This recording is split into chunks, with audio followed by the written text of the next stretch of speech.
Please welcome Jacob Appelbaum, independent journalist, for his talk To Protect and Infect, Part 2.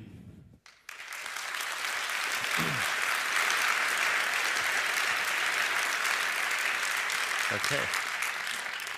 All right. Thanks so much for coming so early in the morning. Well, maybe not so early in the morning for most of you, apparently, since you were all been up for more than an hour.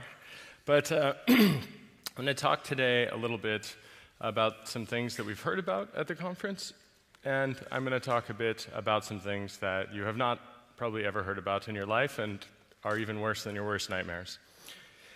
So recently we heard a little bit about some of the low-end corporate spying that's often billed as being sort of like the hottest, most important stuff. So the Finfisher, the hacking team, the VuPen, and sort of in that order it becomes more sophisticated and more tied in with the National Security Agency. There are some Freedom of Information Act requests that have gone out that actually show VuPen being an NSA contractor writing exploits, that there are some ties there. This sort of covers the sort of the whole gamut, I believe, which is that you can buy these like little pieces of forensics hardware, and just as a sort of fun thing, I bought some of those, and then I looked at how they worked, and I noticed that this mouse jiggler, you plug it in, and the idea is that it like keeps your screen awake. So have any of you seen that at all? It's this piece of forensics hardware so your screensaver doesn't activate. So I showed it to one of the systemd developers, and now when you plug those into a Linux box that runs systemd, they automatically lock the screen when it sees the USB ID. So when people talk about free software, free as in freedom, that's part of what they're talking about. So there's some other things which I'm not going to really talk a lot about it because basically this is all bullshit that doesn't really matter, and we can defeat all of that. This is the individualized things we can defend against. But I want to talk a little bit about how it's not necessarily the case that because they're not the most fantastic, they're not the most sophisticated, that therefore we shouldn't worry about it. This is Rafal. I met him when I was in Oslo, in Norway, for the Oslo Freedom Forum.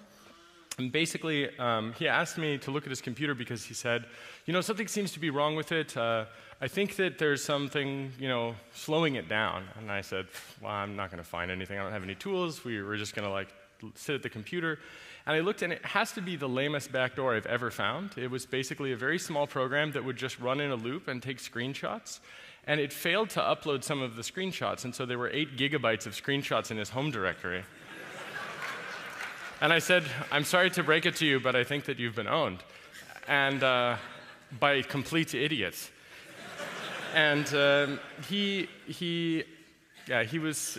was really actually, he felt really violated. And then he told me what he does, which is he's an investigative journalist who works with top secret documents all the time with extreme operational security to protect his sources.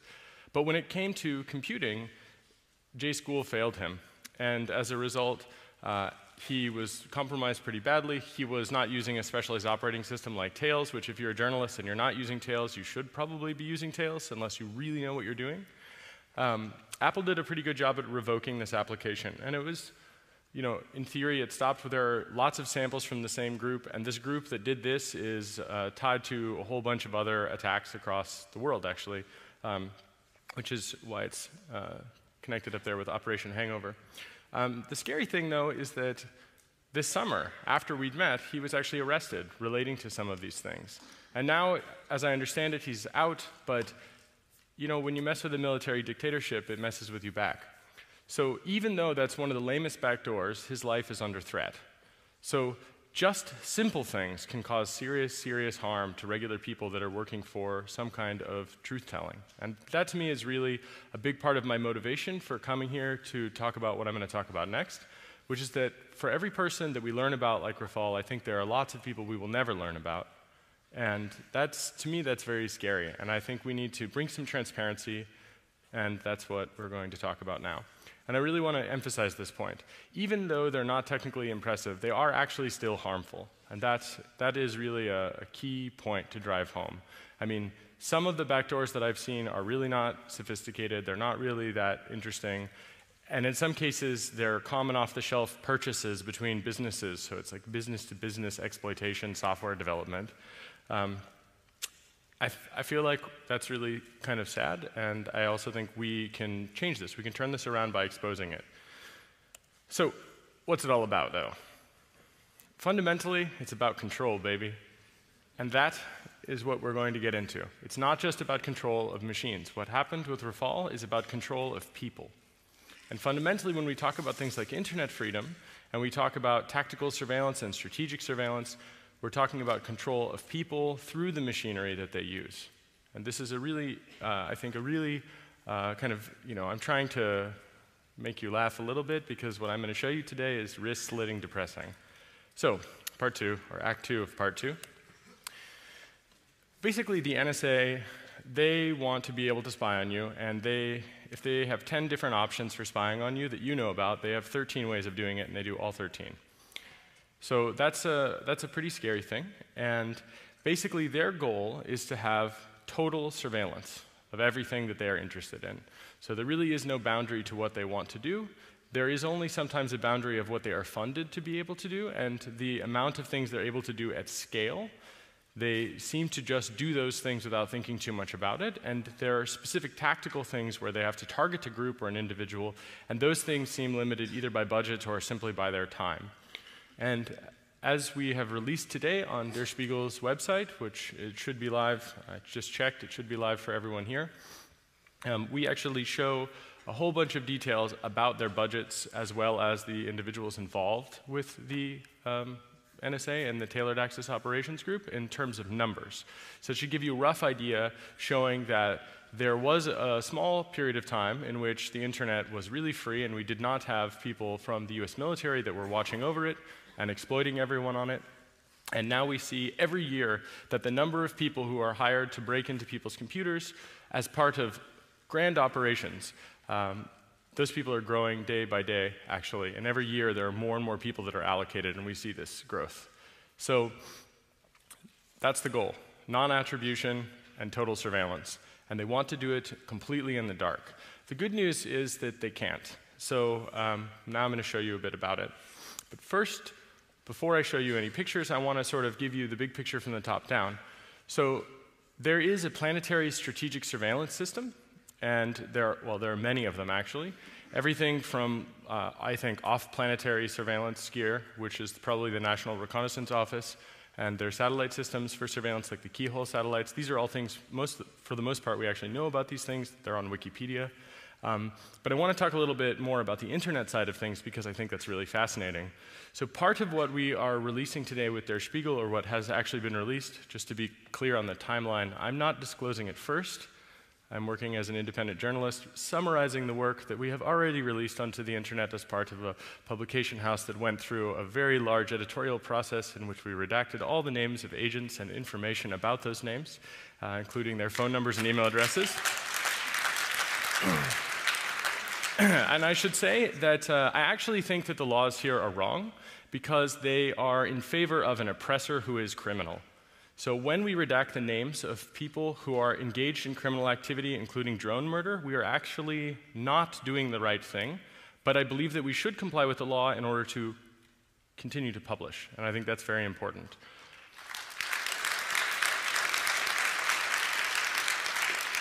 We also redacted the names of victims of NSA surveillance because we think that there's a balance.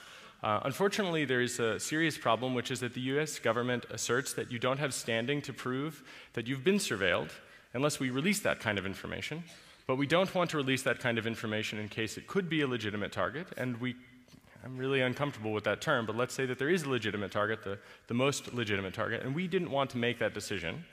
But we did also want to make sure that we didn't harm someone, but we also wanted to show concrete examples. So if you look at the Spiegel stuff online, we redacted the names even of those who were victimized by the NSA's oppressive tactics, which I think actually goes further than is necessary, but I believe that it strikes the right balance to ensure continued publication and also to make sure that people are not harmed and that legitimate good things, however rare they may be, they are also not harmed. So if you've been targeted by the NSA and you would have found out today if we had taken a different decision, I'm really sorry. But this is the thing I think that keeps us alive. So this is the choice that I think is the right choice, and I think it's also the safest choice for everyone. So that said, Basically, the NSA has a giant dragnet surveillance system that they call Turmoil. Turmoil is a passive interception system. The passive interception system essentially spans the whole planet. Who here has heard about the Merkel phone incident? Some of you heard about Chancellor Merkel? So we revealed that in Der Spiegel, and what we found was that they tasked her for surveillance. I'll talk a little bit about that later. But basically, the way that this works is that they have this huge passive set of sensors, and any data that flows past it, they actually look at it. So there was a time in the past where surveillance meant looking at anything at all. And now the NSA tries to basically twist the words of every person who speaks whatever language they're speaking in. And they try to say that it's only surveillance if, after they collect it and record it to a database and analyze it with machines, only if, I think, an NSA agent basically looks at it personally and then clicks, I have looked at this, do they call it surveillance. Fundamentally, I really object to that, because if I ran a Turmoil collection system, that is passive signals intelligence systems collecting data from the whole planet, everywhere they possibly can, I would go to prison for the rest of my life. That's the balance, right? Jefferson talks about this. He says, you know, that which the government is allowed to do, but you are not, this is a tyranny. There are some exceptions to that, but the CFAA in the United States, the Computer Fraud and Abuse Act, you know, it's so draconian for regular people, and the NSA gets to do something like intercepting 7 billion people all day long with no problems, and the rest of us are not even allowed to experiment for improving the security of our own lives without being put in prison or under threat of serious indictment. And that, I think, is a really important point. So the Turmoil system is a surveillance system, and it is a dragnet surveillance system that is a general warrant dragnet surveillance if there ever was one. And now we shot the British over this when we started our revolution. We called them general writs of assistance. These were generalized warrants which we considered to be a tyranny. And Turmoil is the digital version of a general writ of assistance system. And the general writ of assistance itself is not clear if it even exists, because it's not clear to me that a judge would understand anything that I just said.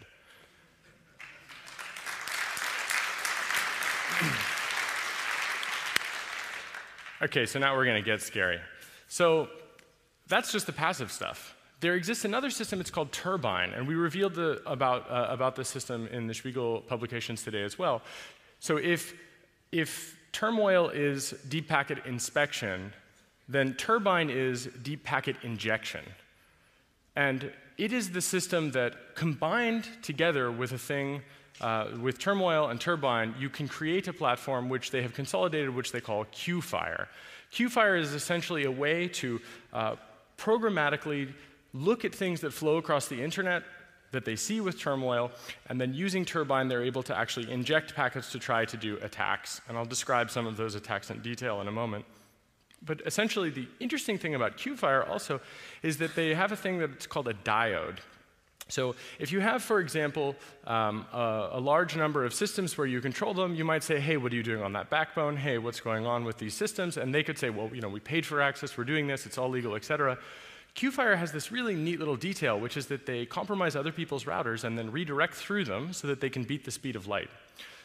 And how they do that is that they have a passive sensor that's nearby a thing that they can inject from. And when they see that that thing sees a selector that is interesting to them or is doing a thing that they would like to tamper with in some way, then they take a packet, they encapsulate the packet, they send it to the diode, which might be your home router potentially, and then that home router decapsulates that packet and sends it out. And because that is very close to you, and let's say you're visiting Yahoo, then the Yahoo packet will not beat you. That is, or they will not beat the NSA or GCHQ. So it's a race condition. And so they basically are able to control this whole system and then localize attacks in that process. So that's pretty scary stuff, actually.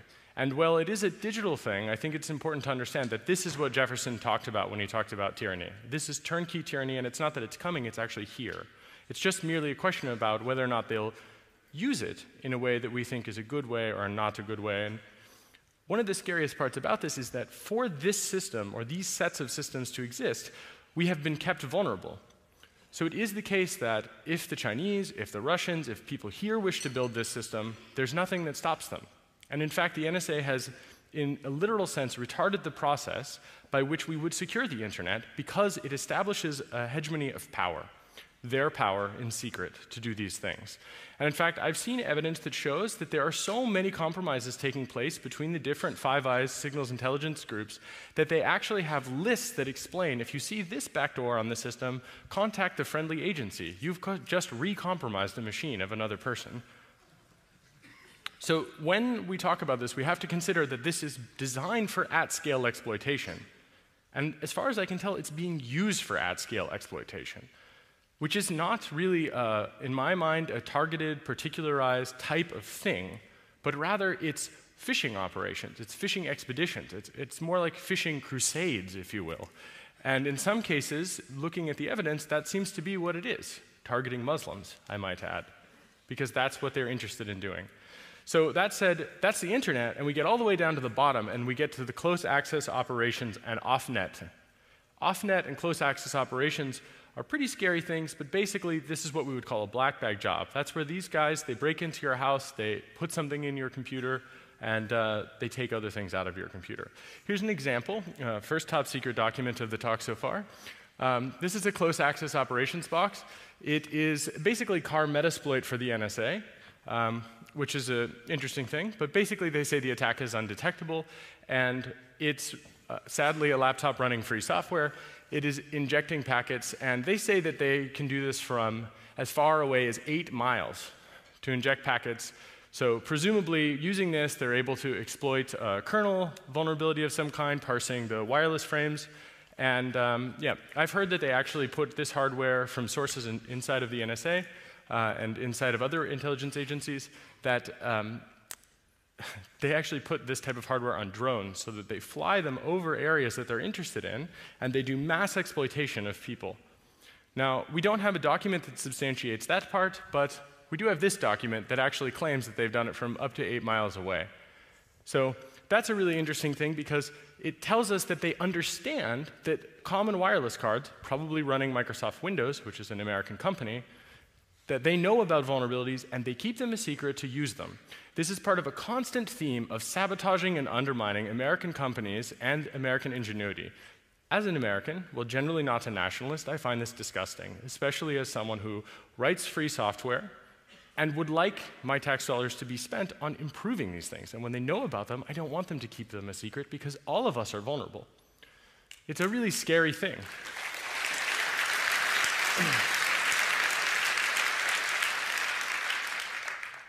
And it just so happens that at my house, myself and many of my friends, when we use wireless devices, Andy knows what I'm talking about, a few other people here, all the time we have errors in certain machines which are set up at the house, in some cases as a honeypot, thanks guys, where kernel panic after kernel panic, exactly in the receive handler of the Linux kernel where you would expect this specific type of thing to take place. So I think that if we talk about the war coming home, we probably will find that this is not just used in places where there's a literal war on, but where they decide that it would be useful, including just parking outside your house. Now, I only have an hour today, so I'm going to have to go through some other stuff pretty quickly. I want to make a couple points clear. This wasn't clear. Even though it was written in the New York Times by my dear friend Laura Poitras, who is totally fantastic, by the way, and you are great. But 15 years of data retention. So the NSA has 15 years of data retention. It's a really important point to drive home. I joked with Laura when she wrote the New York Times article with James Risen, she should do the math for other people and say 15 years. She said they can do the math on their own. I believe in them. I just want to do the math for you. 15 years. That's scary. I don't ever remember voting on that. I don't ever remember even having a public debate about it. And that includes content as well as metadata. So they use this metadata. They search through this metadata retroactively. They do what's called tasking. That is, they find a set of selectors. So that's a set of unique identifiers, email addresses, cookies, MAC addresses, IMEIs, whatever is useful, voice prints potentially, depending on the system. And then they basically task those selectors for specific activities. So that ties together with some of the attacks, which I'll talk about. But essentially, quantum insertion and things that are like quantum insertion they're triggered as part of the turmoil and turbine system and the Q-fire system, and they're all put together so that they can automate attacking people based on the plain text traffic that transits the internet or based on the source or destination IP addresses. This is a second top secret document. This is an actual NSA lolcat for the quantum theory program.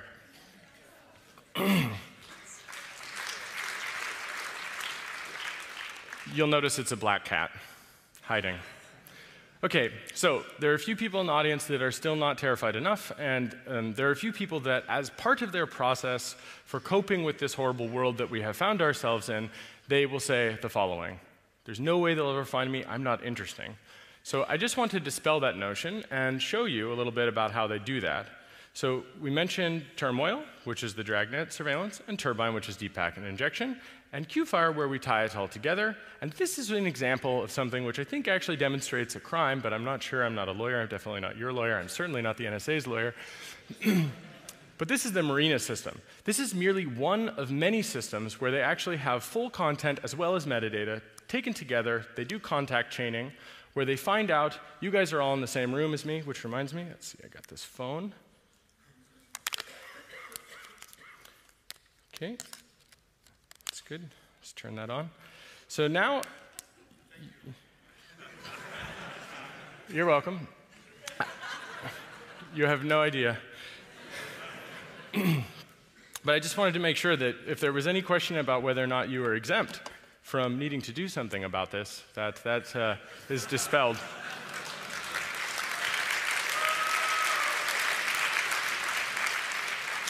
Okay. Cell phone's on. Great. So, hey guys. So, the Marina system is a contact chaining system as well as a system that has data. And in this case, what we see is, in fact, reverse contacts and forward contact graphing. So, any lawyers in the audience? If there are American citizens in this database, is reverse targeting like this illegal? Generally? Is it possible that that could be considered illegal? Yeah, so interesting. If it's called reverse contacts instead of reverse targeting, yeah, exactly. So you'll also notice the, on the right-hand side, webcam photos. So just in case you're wondering, in this case, this particular target, I suppose that he did not or she did not have a webcam. Good for them. If not, you should follow the EFF's advice and you should put a little sticker over your webcam. But you also note that they tried to find equivalent identifiers. So every time there's a linkable identifier that you have on the internet, they tried to put that and tie it together and contact chain it. And they tried to show who you are among all of these different potential identifiers. So if you have 5 email addresses, they would link them together. And then they try to find out who all your friends are. You also note at the bottom here, logins and passwords. So they're also doing dragnet surveillance in which they extract the feature set extraction where they know semantically what a login and a password is in a particular protocol. And in this case, this guy is lucky, I suppose, and they were not able to get passwords or webcam. But you'll note that they were able to get his contacts, and they were able to see, in fact, 29, give or take, received messages as well, of which there are these things. Now, in this case, we've redacted the email and instant messenger information, but this is an example of how you can't hide from these things, and thinking that they won't find you is a fallacy.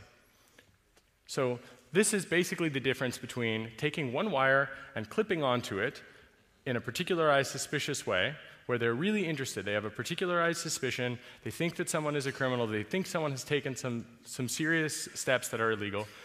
And instead, what they do is they put all of us under surveillance, record all of this data that they possibly can, and then they go looking through it. Now, in the case of Chancellor Merkel, when we revealed NSRL 2002-388, what we showed was that they were spying on Merkel, and by their own admission, 3 hops away, that's everyone in the German parliament and everyone here. So that's pretty serious stuff. It also happens that if you should be visiting certain websites, especially if you're a Muslim, it is the case that you can be attacked automatically by this system. Right? So that would mean that they would automatically start to break into systems. That's what they would call untasked targeting. Interesting idea that they call that targeted surveillance. To me, that doesn't really sound too much like targeted surveillance, unless what you mean by carpet bombing. It just doesn't strike me right. It's not my real definition of targeted. It's not well defined. It's not that a judge has said, yes, this person is clearly someone we should target. Quite the opposite. This is something where some guy who has a system has decided to deploy it, and they do it however they like, whenever they would like. And while there are some restrictions, it's clear that the details about these programs do not trickle up. And even if they do not trickle up in a useful way. So this is important because members of the US Congress, they have no clue about these things. Literally, in the case of the technology. Ask a congressman about TCP/IP. Forget it. You can't even get a meeting with them. I've tried. Doesn't matter. Even if you know the secret interpretation of Section 215 of the Patriot Act and you go to Washington, D.C. and you meet with their aides, they still won't talk to you about it. Part of that is because they don't have a clue, and another part of it is because they can't talk about it because they don't have a political solution. Absent a political solution, it's very difficult to get someone to admit that there is a problem. Well, there's a problem. So we're going to create a political problem and also talk about some of the solutions. The cypherpunks generally have come up with some of the solutions when we talk about encrypting the entire internet. That would end dragnet mass surveillance in a sense, but it will come back in a different sense, even with encryption. We need both the marriage of a technical solution and we need a political solution to go with it. And if we don't have those two things, we will unfortunately be stuck here. But at the moment, the NSA, basically, I feel, has more power than anyone in the entire world, any one agency or any one person. So Emperor Alexander, the head of the NSA, really has a lot of power. If they want to, right now, they'll know that the IMEI of this phone is interesting, it's very warm, which is another funny thing, and they would be able to break into this phone almost certainly and then turn on the microphone, and all without a court. So that to me is really scary. And I especially dislike the fact that if you were to be building these types of things, they treat you as an opponent if you wish to be able to fulfill the promises that you make to your customers. And as someone who writes security software, I think that's bullshit. So here's how they do a bit of it. So there are different programs. So quantum theory, quantum nation, quantum bot, quantum copper, and quantum insert. You've heard of a few of them. I'll just go through them real quick. Quantum theory essentially has a whole arsenal of zero-day exploits. Then the system deploys what's called a SMOTH, or a seasoned moth. And a seasoned moth is an implant which dies after 30 days.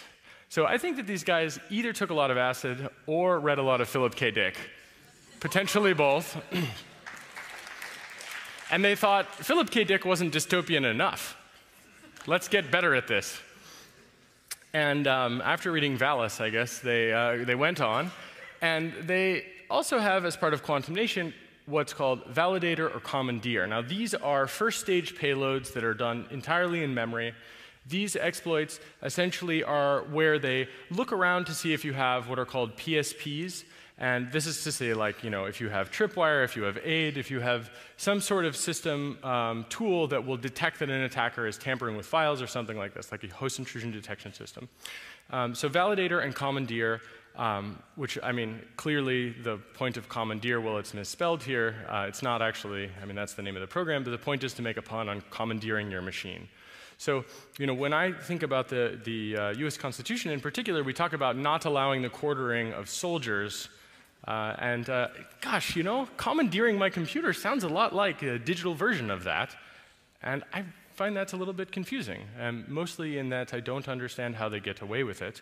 But part of it is because until right now, we didn't know about it in public, which is why we're releasing this in the public interest so that we can have a better debate about whether or not that counts, in fact, as a part of this type of what I would consider to be tyranny, or perhaps you think it is a measured and reasonable thing. I somehow doubt that. But in any case, quantum bots is where they hijack IRC bots, because why not? They thought they would like to do that. And an interesting point is that they could, in theory, stop a lot of these botnet attacks. And they have decided to maintain that capability, but they're not yet doing it, except when they feel like doing it for experiments or when they do it to potentially use them. It's not clear exactly how they use them. But the mere fact of the matter is that that suggests they're even, in fact, able to do these types of attacks. They've tested these types of attacks against botnets, and that's the program you should FOIA for. We've released a little bit of detail about that today as well. And quantum copper, to me, is really scary. It's essentially a thing that can interfere with TCP/IP, and it can do things like corrupt file downloads. So if you imagine the Great Firewall of China, so-called, that's for the whole planet. So if the NSA wanted to, tomorrow they could kill every anonymity system that exists by just forcing everyone who connects to an anonymity system to reset, just the same way that the Chinese do right now in China with the Great Firewall of China. So that's like the NSA built the equivalent of the Great Firewall of Earth. That's, to me, that's a really scary, heavy-handed thing. And I'm sure they only use it for good.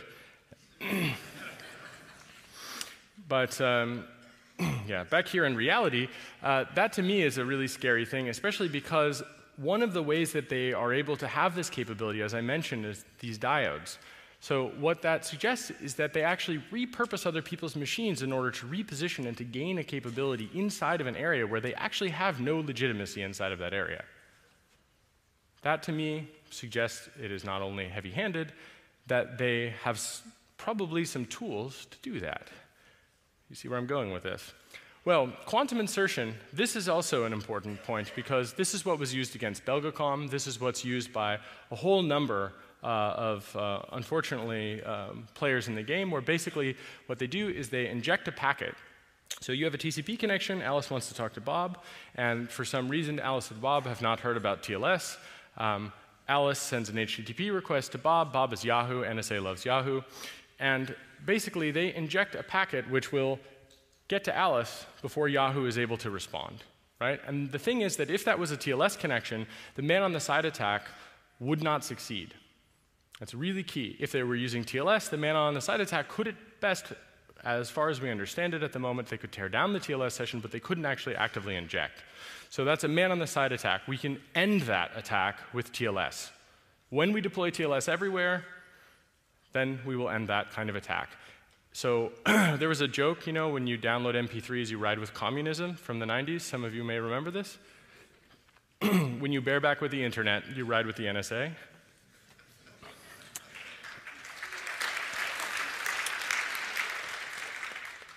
Or you're getting a ride, going for a ride. So the TAO infrastructure, tailored access and operations. Some of the Fox ACID URLs are public.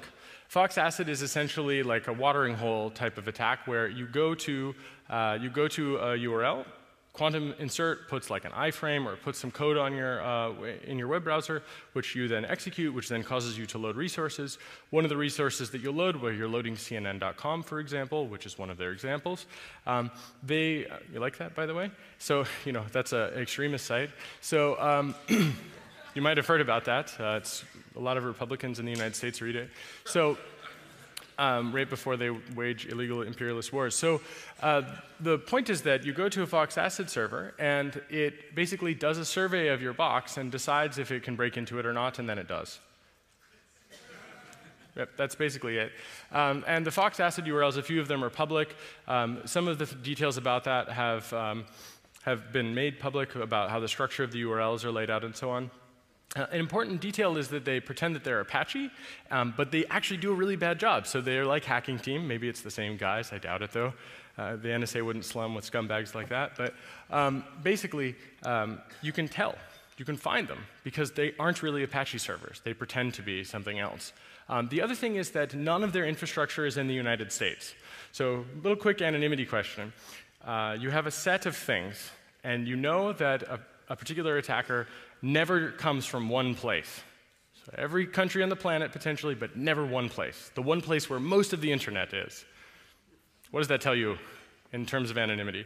It tells you usually that they're hiding something about that one place. Maybe there's a legal requirement for this. It's not clear to me. But what is totally clear to me is that if you see this type of infrastructure and it is not in the United States, there is a chance, especially today, that it's the NSA's Tailored Access and Operations Division. And here's an important point.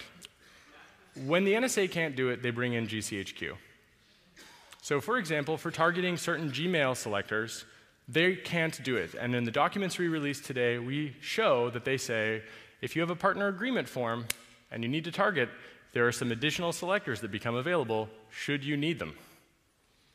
So when we have a limit of an intelligence agency in the United States or here in Germany or something like this, we have to recognize that information is a currency in an unregulated market. And these guys, they trade that information. And one of the ways they trade that is like this. And they love Yahoo. So, little breather.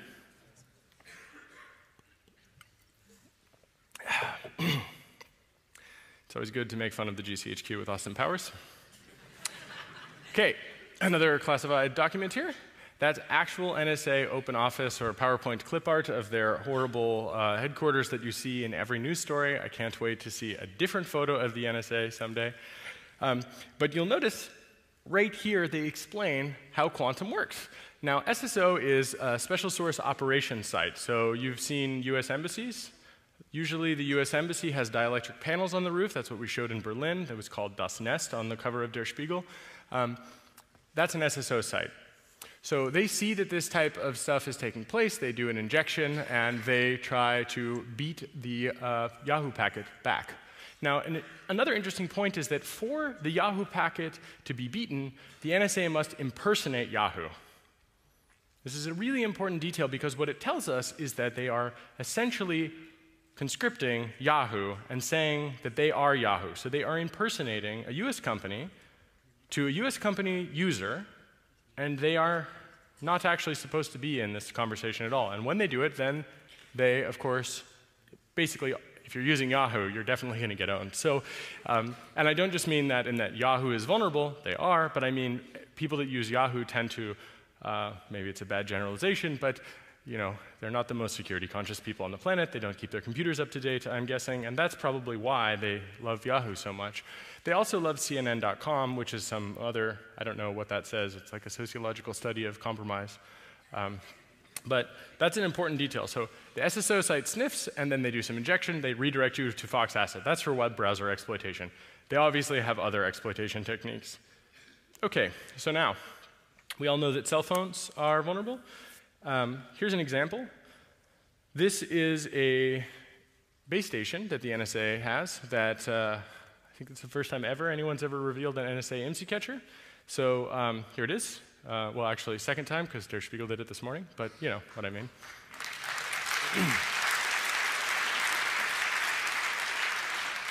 So they call it find, fix, and finish, targeted handset users. Now, it's really important to understand, when they say targeting, you would think massive collection, right? Because what are they doing? They're pretending to be a base station. They want to overpower.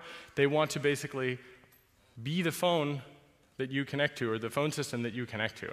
And that means lots of people are going to connect potentially. So it's not just one targeted user. So hopefully they have it set up so that if you need to dial 911, or here in Europe, 112, you know, by the way, if you ever want to find one of these things, try to call different emergency numbers, note which ones are out where, just as a little detail. Also note that sometimes if you go to the Ecuadorian embassy, you will receive a welcome message from Uganda Telecom, because the British, when they deployed the IMSI catcher against Julian Assange at the Ecuadorian embassy, made the mistake of not reconfiguring the spy gear they deployed in Uganda when they deployed it in London.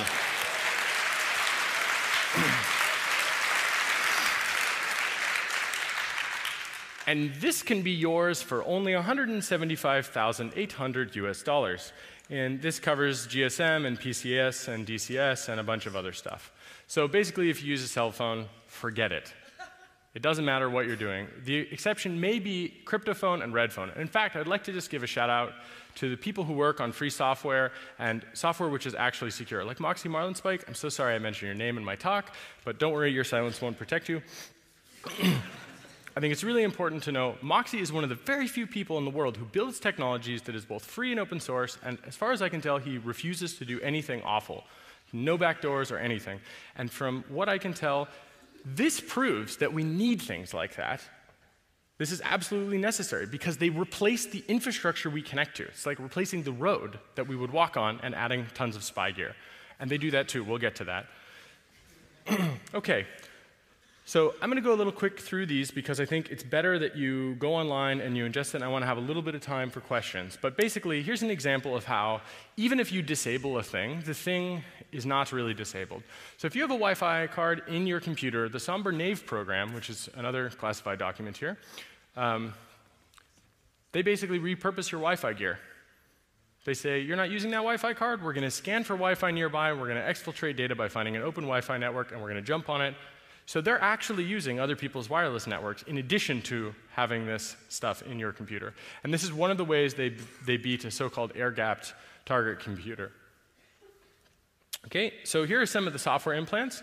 Now, we're going to name a bunch of companies because fuck those guys, basically, for collaborating when they do, and fuck them for leaving us vulnerable when they do.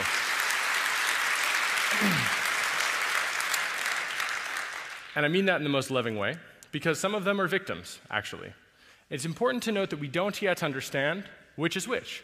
So it's important to name them so that they have to go on record, and so that they can say where they are, and so that they can give us enough rope to hang themselves. I really want that to happen, because I think it's important to find out who collaborated and who didn't collaborate. In order to have truth and reconciliation, we need to start with a little truth. So Stucco Montana is basically bad BIOS. If you guys have heard about that, I feel very bad for Dragos. He doesn't really talk to me right now. I think he might be kind of mad. But after I was detained by the US Army on US soil, I might add, they took a phone from me. Now, it shouldn't matter, but they did. They also, I think, went after all my phone records, so they didn't need to take the phone. But for good measure, they just wanted to try to intimidate me, which was exactly the wrong thing to do to me. But as he told the story, after that happened, all of his computers, including his Xbox, were compromised. And he says, even to this day, that some of those things persist. And he talks about the BIOS. Here's a document that shows clearly that they actually reflash the BIOS, and they also have other techniques, including system management mode, related rootkits, and that they have persistence inside of the BIOS. So it's an incredibly important point. This is evidence that the thing that Dragos talks about, maybe he doesn't have it, but it really does exist. Now the question is, how would he find it? We don't have the forensics tools yet. We don't really have the capabilities widely deployed in the community to be able to know that and to be able to find it. Here's another one. This one's called swap. In this case, it replaces the host-protected area of the hard drive, and you can see a little graph where there's target systems, you see the internet, interactive ops, so they've got like a guy who's hacking you in real time, the People's Liberation Army, NSA, and you can see all of these different things about it. Each one of these things, including SneakerNet, these are different programs, most of which we revealed today in Der Spiegel. But you'll notice that it's Windows, Linux, FreeBSD, and Solaris. How many Al-Qaeda people use Solaris, do you suppose? This tells you a really important point. They are interested in compromising the infrastructure of systems, not just individual people. They want to take control and literally colonize those systems with these implants.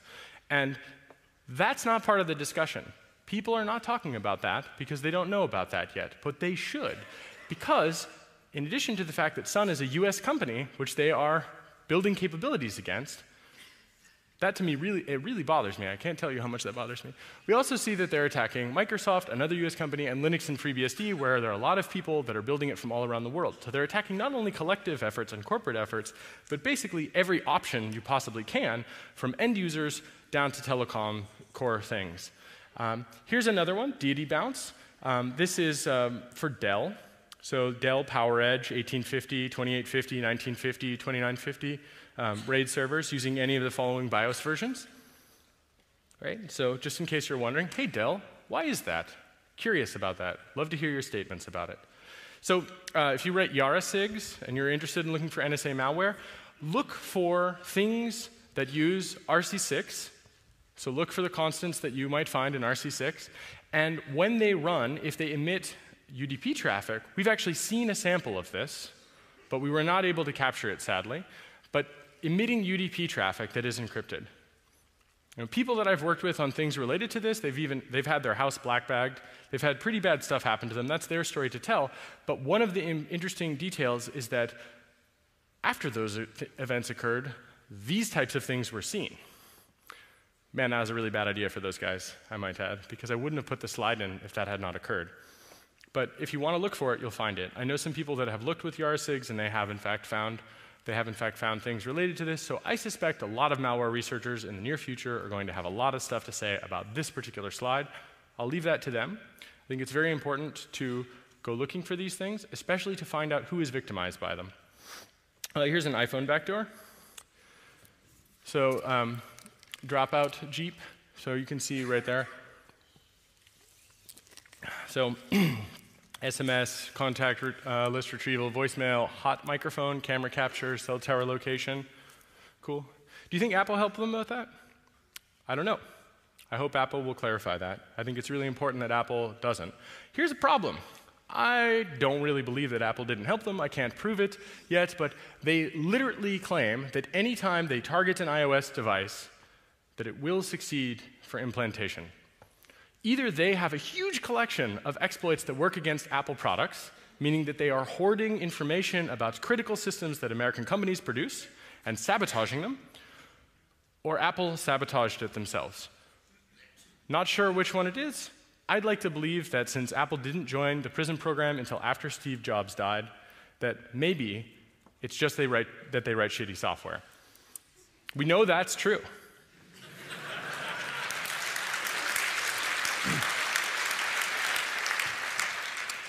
Here's a HVT, high-value target. This is a high-value target being targeted with a backdoor for Windows CE Thuraya phones. So if you have a Thuraya phone and you were wondering if it was secure, yeah, maybe. Good luck. Here's one where they replaced the hard drive firmware. There was a talk at OHM this year where a guy talked about replacing hard drive firmware. You were onto something. You were really onto something. Whoever you are, you were onto something. Because the NSA has a program here, irate monk, and that's exactly what they do. They replace the firmware in the hard drive, so it doesn't matter if you reformat the hard drive, you're done. The firmware itself can do a whole bunch of stuff. So here are the names of the hard drive companies where it works: Western Digital, Seagate, Maxtor, and Samsung. And of course, they support FAT, NTFS, ext3, and UFS. They probably now have support for additional file systems, but this is what we can prove. Please note at the bottom left and the bottom right, status: released and deployed, ready for immediate delivery, and unit cost, $0. It's free. Yeah, you can't get it. It's not free as in free software. It's free as in you're owned.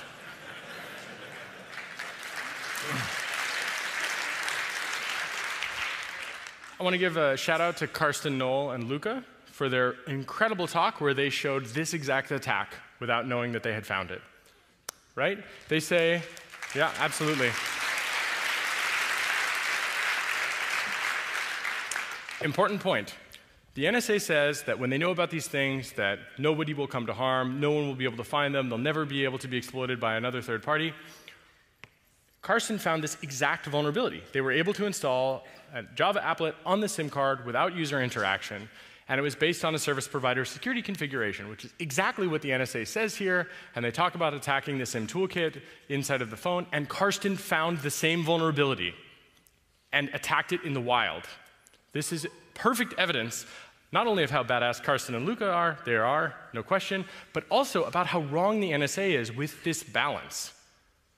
Because for every Karsten and Luca, there are hundreds of people who are paid to do this full time and never tell us about it.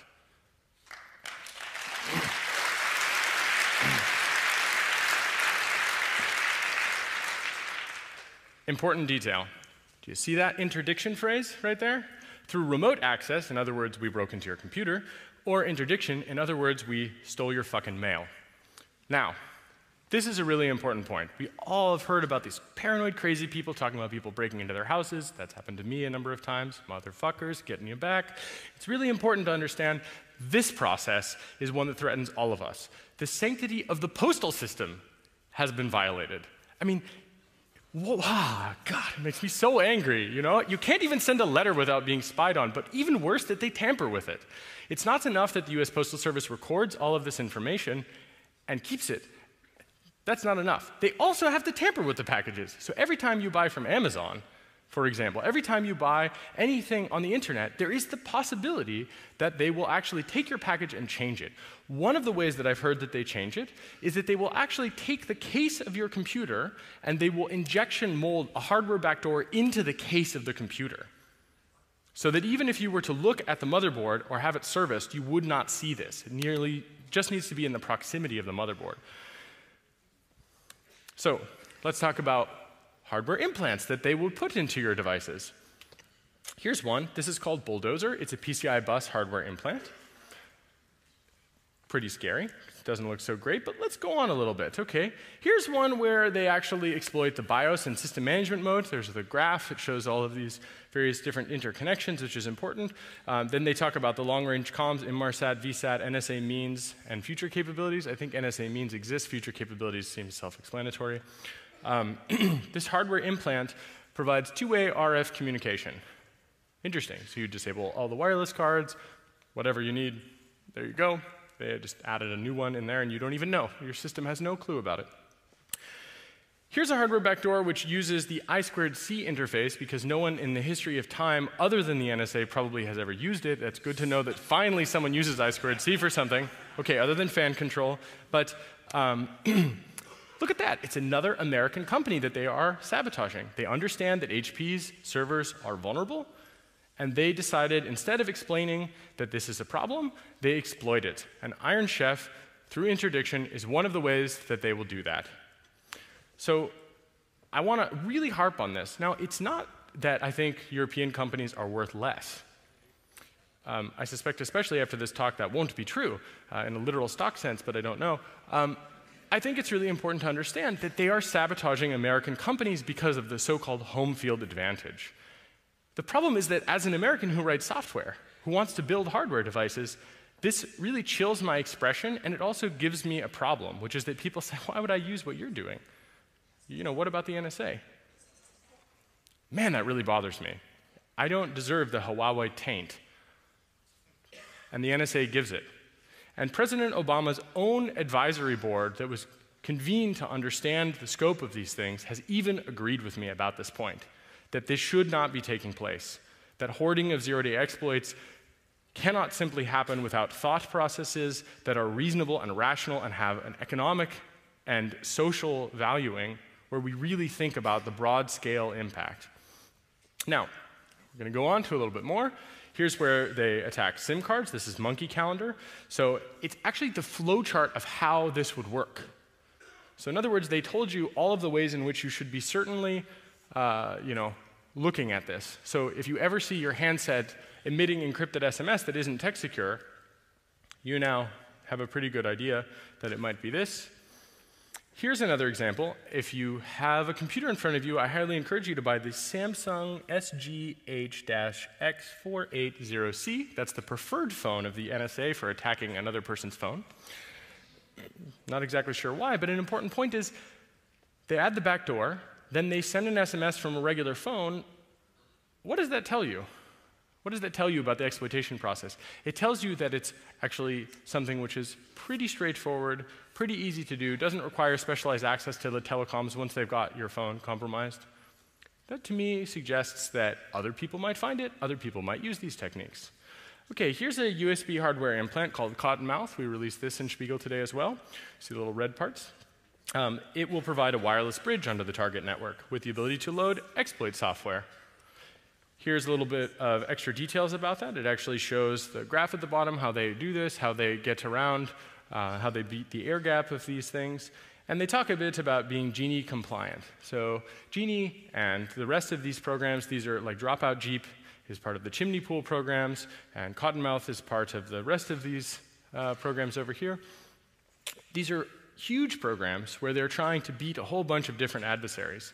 And different capabilities are required. And this is one of the, probably, I think, more interesting ones. But here's the next revision of it, where it's in a USB plug, not actually in the cable. And look, 50 units for $200,000 US. It's really cheap. You like my editorializing there, I hope. So $200,000, okay. And here's where you look for it.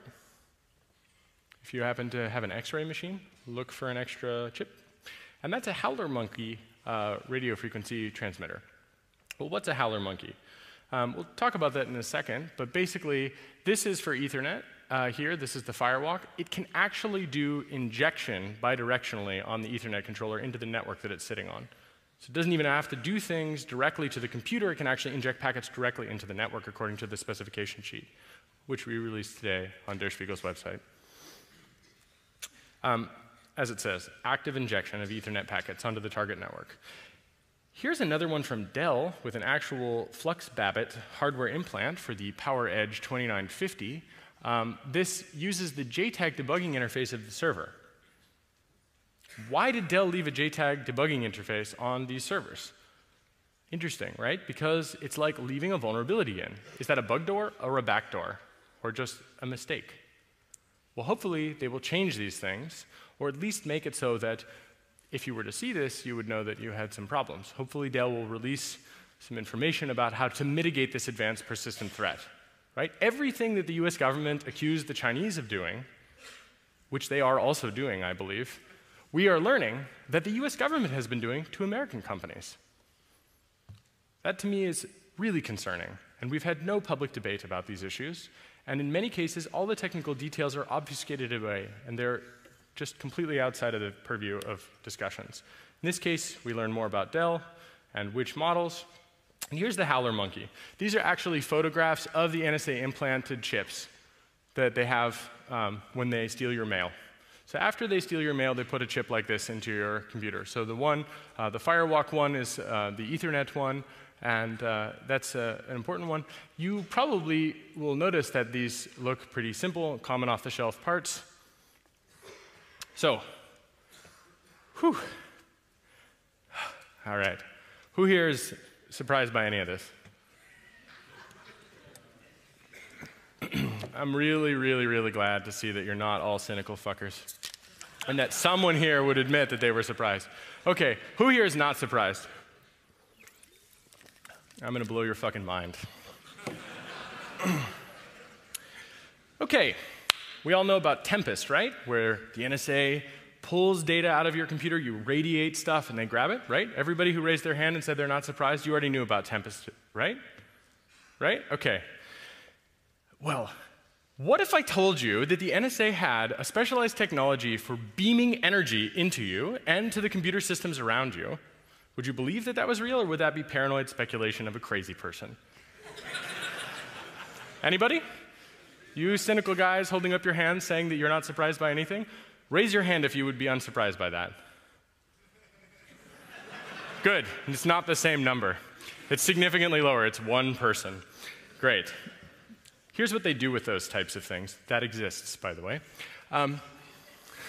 Makes you, when I told Julian Assange about this, he said it right. He said, I bet the people who are around Hugo Chavez are going to wonder what caused his cancer. And I said, I hadn't considered that. But I haven't found any data about human safety about these tools. Has the NSA performed tests where they actually show that radiating people with 1 kilowatt of RF energy at short range is safe? My God. No, you guys think I'm joking, right? Well, yeah, here it is. This is a continuous wave generator, a continuous wave radar unit. You can detect its use because it's used between 1 and 2 gigahertz, and its bandwidth is up to 45 megahertz. User adjustable, 2 watts, using an internal amplifier. External amplifier makes it possible to go up to 1 kilowatt. I'm just going to let you take that in for a moment. Who's crazy now?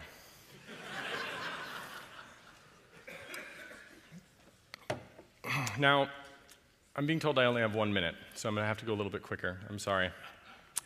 Here's why they do it. This is an implant called RageMaster. It's part of the Angry Neighbor family of tools, where they have a small device that they put in line with a cable in your monitor, and then they use this radar system to bounce a signal. This is not unlike the Great Seal Bug that Louis Theremin designed for the KGB. So it's good to know we finally caught up with the KGB, but now with computers.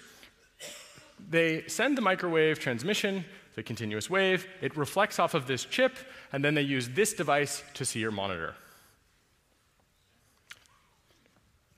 Yep, so there's the full life cycle. First they radiate you, then you die from cancer, then you win. Okay, so here's the same thing, but this time for keyboards, USB and PS2 keyboards. So the idea is that it's a data retroreflector. Here's another thing, but this one, the Tawdry Yard program, is a little bit different. It's a beacon. So this is where probably then they kill you with a drone. That's pretty scary stuff. They also have this for microphones to gather room bugs. for room audio. Notice the bottom, it says, all components are common off the shelf and are so non-attributable to the NSA. Unless you have this photograph in the product sheet. Happy hunting.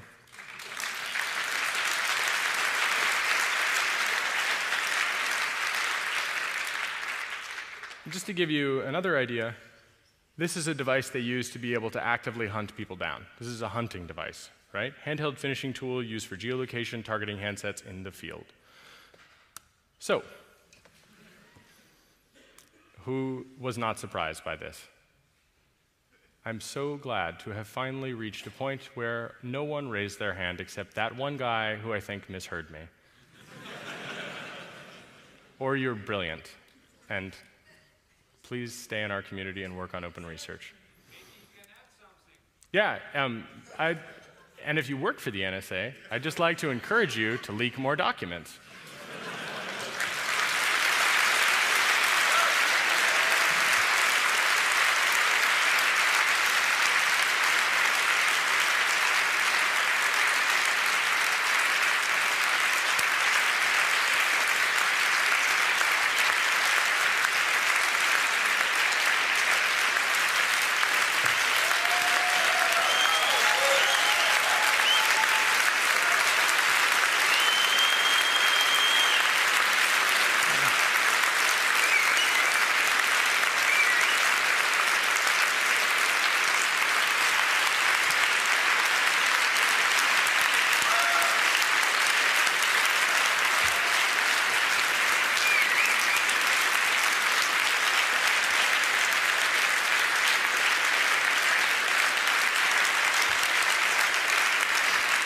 Thank you very much, Jake.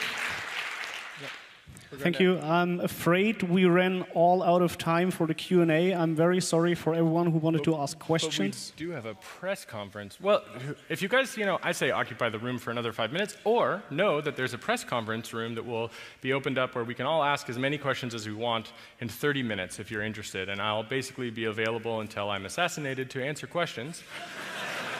So,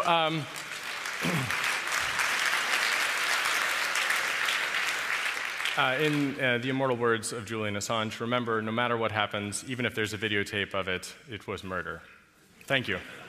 Thank you. Please give a warm round of applause to Jacob.